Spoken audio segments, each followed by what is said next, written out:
The making of a Prime Minister. मुश्किलों का अंबार है, वही तो मेरे हौसलों की मीनार है।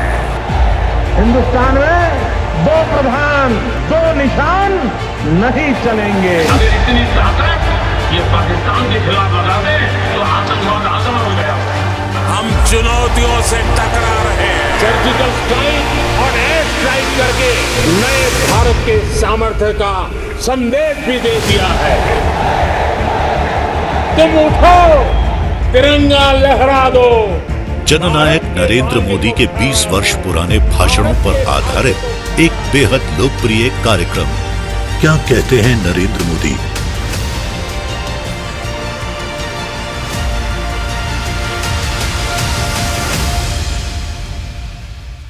नमस्कार, मैं हूं आपके साथ मीमांसा मालिक। हमारे खास प्रोग्राम क्या कहते हैं नरेंद्र मोदी में आज हम आपको सुनवाएंगे पीएम मोदी का वो ऐतिहासिक भाषण जो उन्होंने 13 जनवरी 2013 को गांधीनगर में दिया। वाइब्रेंट गुजरात समिट के दौरान मोदी ने कहा कि गुजरात में सम्मेलन इस बात का सबूत है कि यहां बड़ा बदलाव आ रहा है। और इस समिट के माध्यम से मैं मेरे गुजरात के एक बहुत बड़ी शख्सियत और शक्ति का, चाहे गांव हो, तहसील हो, जिला हो, वहां पर समाज जीवन को संचालन करने वाली एक शक्ति रहती है। उस शक्ति के अंदर समिट के माध्यम से नए सपनों को संजोने का, नई दिशा को पकड़ने का, एक नया आयामों की ओर जाने का एक नया अनफोल्डमेंट कर रहा हूं मित्रों। ये समिट उस अनफोल्डमेंट का कारण बन रही है। ये बहुत बड़ा बदलाव आ रहा है मित्रों। किसी भी गुजराती को गर्व होता है। आगरा में बैठे हुए व्यक्ति को एक साल में 200 देशों के लोग ताजमहल देख करके जाएंगे तो भी आगरा का आदमी वो गौरव अनुभव नहीं करता है।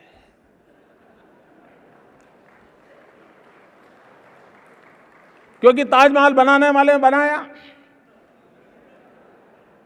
ईश्वर की इच्छा से जो महाशय का आगरा में जन्म हुआ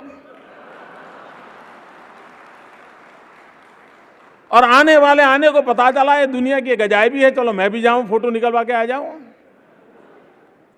अपनापन महसूस नहीं होता है।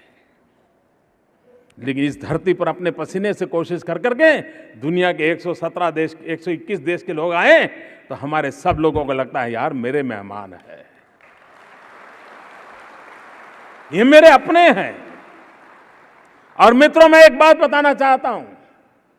ये बात भी जो मैं कह रहा हूं वो बहुत लोगों के समझने के बाहर की भी चीज है। वो समझेंगे, उनके लिए मैं समझ छोड़ के रखता हूं। मित्रों, इस 121 देश के लोगों का यहां आना, हर वाइब्रेंट समिट में आने वालों की संख्या भी काफी है। अनेक देश के लोग हैं जो हर वाइब्रेंट समिट में आते हैं। मित्रों, बार बार यहां आने से इस धरती के प्रति उनका भी लगाव हो रहा है, उनको अपनापन महसूस हो रहा है। आपने देखा होगा इतने सारे देशों के लोग, हर किसी की कोशिश है नमस्ते बोलने की, हर किसी की कोशिश है केम छो बोलने की। वो अपने आप को इस मिट्टी के साथ जोड़ने की कोशिश कर रहा है।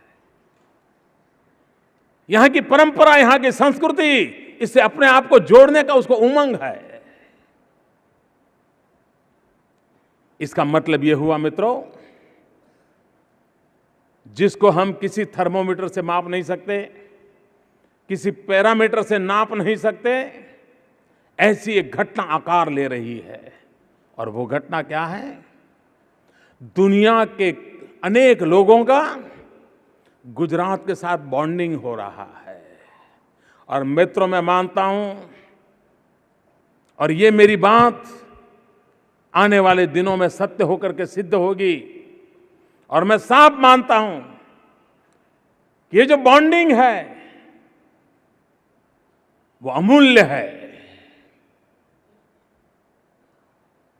इसका कोई हिसाब किताब नहीं लगा सकते। और मैं विश्वास से कहता हूं कि कि this bonding is stronger than the branding.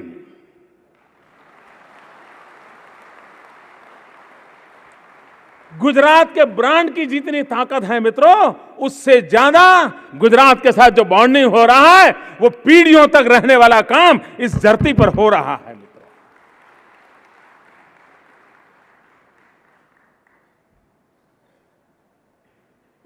Gujarat में कोई भी घटना घटेगी, अच्छी हो या बुरी, आप विश्वास कीजिए मित्रों, इन सब के देशों में गुजरात की चर्चा अवश्य होगी। अच्छी बुरी घटना के साथ उनका भी मन जुड़ा होगा। मित्र, एक अर्थ में गुजरात का ये विश्व रूप खड़ा हो रहा है। एक्सपांशन ऑफ गुजरात, एक नया विश्व रूप गुजरात का खड़ा हो रहा है। मित्र, इतने कम समय में एक राज्य का विश्व रूप बनना, यह अपने आप में बहुत बड़ी सिद्धि है। और इस सिद्धि को नापने के लिए आज के प्रचलित जो परंपराएं हैं, मान्यताएं हैं, वो कभी काम नहीं आएगी। एक दूसरे नजरिए से देखना पड़ेगा। भाइयों बहनों, दुनिया के इतने सारे देश के लोग हमारे उत्तर प्रदेश के व्यक्ति को भी गुजराती खाना खाना हो तो पूछता है, यार उसमें गुड़ तो नहीं डाला है ना, दाल मीठी तो नहीं होगी ना, उसके मन में सवाल रहता है। मित्रों, जिनको 1 घंटा नॉनवेज के बिना चलता नहीं है, ऐसे 121 देश के नागरिक 2 दिन अपनी परंपराएं छोड़ करके हमारी गुजरात की जो भी वेजिटेरियन डिश है उसका मजा ले रहे हैं। मित्रों, क्या ये छोटी चीज है क्या?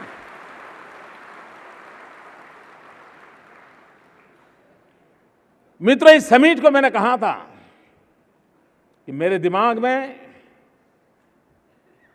हमारे देश की युवा शक्ति है, मेरे राज्य का युवा धन है। हम लंबे अरसे तक इंतजार नहीं कर सकते मित्रों। हमने हमारे राज्य के युवकों को सज्ज करना होगा। बदलते हुए विश्व के अंदर अपनी ताकत से सर ऊंचा करके निकल पाए, ये स्थिति हमारे नौजवानों के लिए हमें पैदा करनी होगी। और ये हम सबका दायित्व है, सरकार के नाते दायित्व है, समाज के नाते दायित्व है, शिक्षा संस्थाओं के नाते दायित्व है। हमें उनको सज्ज करना होगा। लेकिन एक दो प्रयासों से ड्रास्टिक चेंज नहीं आता है मिस्टर। छूट-फूट प्रयासों से इंपैक्ट क्रिएट नहीं होता है। इसके लिए तो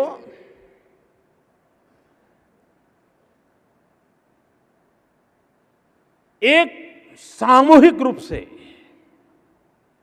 बड़े फलक पर और बड़े एग्रेसिव मूड में उस विराटता के दर्शन कराने होते हैं, तब जाकर के बदलाव आता है। मित्रों, कभी कभी हमारे शास्त्रों से हम भी कुछ सीख सकते हैं। छोटे से कृष्ण ने मिट्टी खाई। मैं नहीं मानता हूं मक्खन खाने वाले व्यक्ति को मिट्टी खाने का शौक होगा, लेकिन कोई न कोई तो रहस्य होगा, तभी तो मिट्टी खाई होगी। और मिट्टी छुप करके नहीं खाई थी, मां यशोदा देख ले उस प्रकार से खाई थी। मां यशोदा को गुस्सा है उस प्रकार से मिट्टी खाई थी। और तब जाकर के मां यशोदा ने मुंह खोला और पूरा विश्व रूप का दर्शन हुआ, और तब जाकर के यशोदा ने कृष्ण की ताकत को स्वीकार किया था। मित्र, मनुष्य का स्वभाव है, यशोदा को भी शक्ति का साक्षात्कार नहीं हुआ तब तक उसको शक्ति की अनुभूति नहीं होती थी। इसलिए हमारी इस नई पीढ़ी को भी हमें शक्ति का साक्षात्कार कराना होता है। और उस मूल विचार को लेकर के हमने इस बार नॉलेज को केंद्र में रखते हुए विश्व के अनेक देशों से गणमान्य यूनिवर्सिटीज को बुलाया। मित्रों, मैं पूरे विश्वास से कहता हूं, आज तक दुनिया में कहीं पर भी दुनिया के अलग अलग देशों की 145 यूनिवर्सिटीज एक रूफ के नीचे इकट्ठी हुई हो और उस राज्य के लोग उन 145 लीडिंग यूनिवर्सिटीज के साथ बैठ करके 2 दिन संवाद करके अपने राज्य के युवा जगत को कहां ले जाना, उसकी ब्लूप्रिंट तैयार करते हो। यह घटना दुनिया में कहीं नहीं हुई है दोस्तों। मुझे गर्व है वो घटना मेरे गुजरात में घट गई, इस वाइब्रेंट समिट के साथ घटी। मित्र, 145 यूनिवर्सिटीज का एक स्थान आना और गुजरात आज जहां है उसको ध्यान में रखते रुक करके चर्चा करके आगे बढ़ने के सपने संजोना और रोड मैप तैयार करना, यह अपने आप में एक बहुत बड़ी शुभ शुरुआत है। मित्रों, हम इस बात को मान करके चलते हैं कि भारत 21वीं सदी का नेतृत्व करेगा, ये सदिच्छा हम सबके दिलों में पड़ी है और विश्वास भी इसलिए पैदा होता है कि 21वीं सदी ज्ञान की सदी है और जब जब मानव जात ज्ञान युग में प्रवेश किया है, हमेशा हमेशा हिंदुस्तान ने विश्व का नेतृत्व किया है। ये सद्भाग्य है कि हमारे रहते हुए हम उस ज्ञान युग के अंदर प्रवेश किया है और 21वीं सदी हिंदुस्तान की होने की संभावना है। अगर ये पीठिका तैयार है तो हम लोगों का दायित्व बनता है कि विश्व जिस ज्ञान की ऊंचाइयों को प्राप्त किया है, उस ज्ञान की ऊंचाइयों को छूने का सामर्थ्य हमारी युवा पीढ़ी में आना चाहिए, हमारी एजुकेशनल इंस्टीट्यूशन में आना चाहिए, हमारी संस्थाओं में उस प्रकार का नेचर बनना चाहिए। और उसके लिए एक प्रयास इस वाइब्रेंट समिट के साथ किया। मित्रों, पूरे विश्व को हम बूढ़ा हुआ देखते रहते हैं, अपनी आंखों से देख रहे हैं विश्व बहुत तेजी से बुढ़ापे की ओर जा रहा है। दुनिया के कई देश हैं, अगर चौराहे पर खड़े होंगे, घंटे भर देखोगे लोगों को जाते हुए, तो बड़ी मुश्किल से 5% 2% नौजवान दिखेंगे, ज्यादातर बूढ़े लोग जा रहे हैं।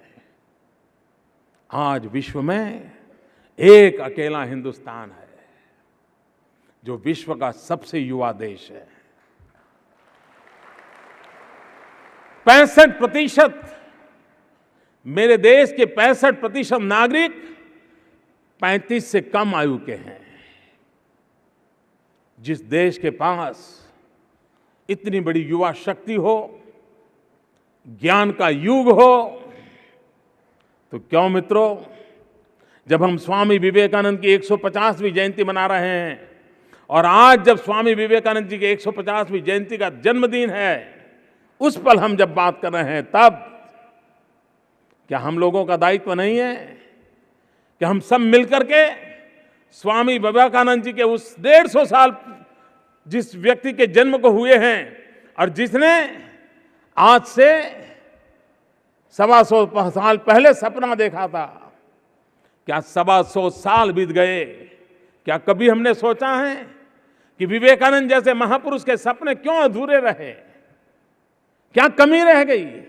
उन्होंने सपना देखा था और उन्होंने विश्वास से कहा था कि मैं मेरी आंखों के सामने देख रहा हूं, मेरी भारत माता जगत गुरु के स्थान पर विराजमान है, दैदीप्यमान तस्वीर में मेरी भारत मां की देख रहा हूं, यह स्वामी विवेकानंद ने कहा था। The making of a prime minister. मुश्किलों का अंबार है, वही तो मेरे हौसलों की मीनार है। हिंदुस्तान में 2 प्रधान 2 निशान नहीं चलेंगे। अगर इतनी ताकत ये पाकिस्तान के खिलाफ लगा दे तो आतंकवाद आसान हो गया। हम चुनौतियों से टकरा रहे हैं, सर्जिकल स्ट्राइक और एयर स्ट्राइक करके नए भारत के सामर्थ्य का संदेश भी दे दिया है। तुम उठो, तिरंगा लहरा दो। जननायक नरेंद्र मोदी के 20 वर्ष पुराने भाषणों पर आधारित एक बेहद लोकप्रिय कार्यक्रम क्या कहते हैं नरेंद्र मोदी।